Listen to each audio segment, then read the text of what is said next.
there's no reason for me to live in fear. Now that I feel I'm in Australia and it's a free country and people's rights are protected, so I believe that I'm safe.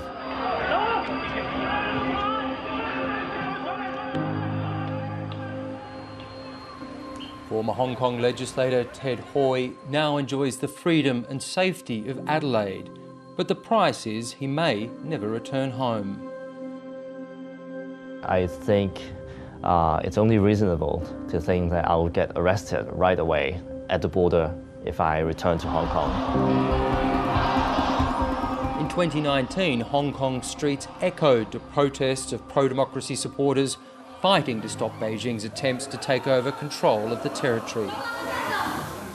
Ted Hui was a leading voice trying to stall pro-Beijing votes.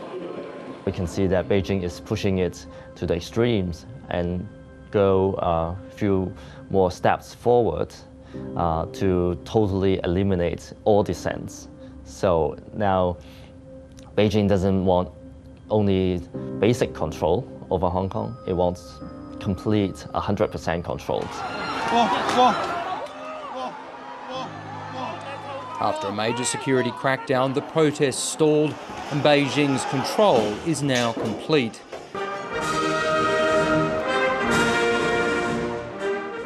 In March, the Communist Party changed Hong Kong's laws, ensuring Beijing can veto any candidate it deems not patriotic enough.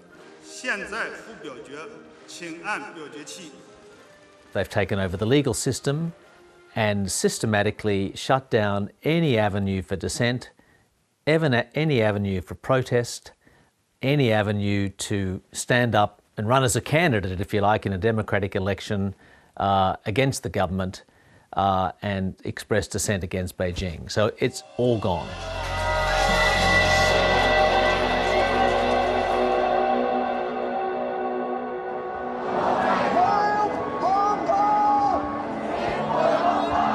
These streets that once rang with cries of freedom now show few signs of the protest movement. I'm one of the very few politicians in Hong Kong from the pro-democratic camp who are not in jail yet. So this is a sad fact in Hong Kong now. Loh Kin Hei is the chairman of the Democratic Party of Hong Kong, a very courageous but lonely voice. He must walk a very fine line when speaking. Other pro-democracy figures have recently been jailed and put on trial, including Claudia Mo, who spoke to 7:30 in 2019. It's very heartbreaking. Physically, Hong Kong wouldn't disappear from the map, but they've cut off our soul. Well, I know Claudia Mo personally as well. She's a very peaceful person. You can never imagine somebody like her being in a subversive act.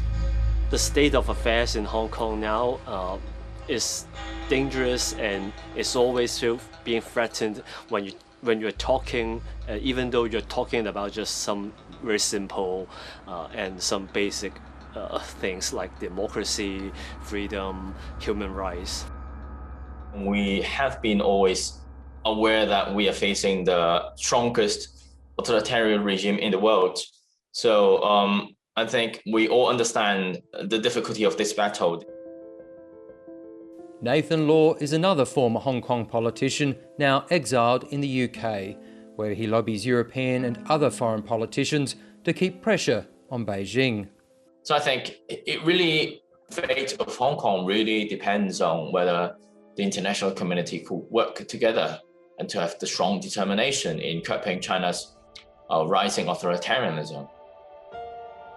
Like many other pro-democracy activists, Ted Hui fled the country.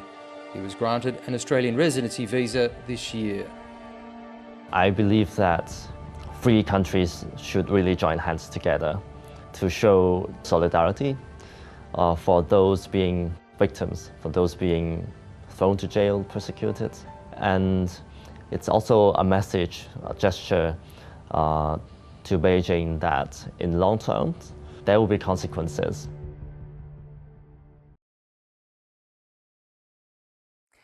Hi, I'm Lee Sales. Thanks for watching this story.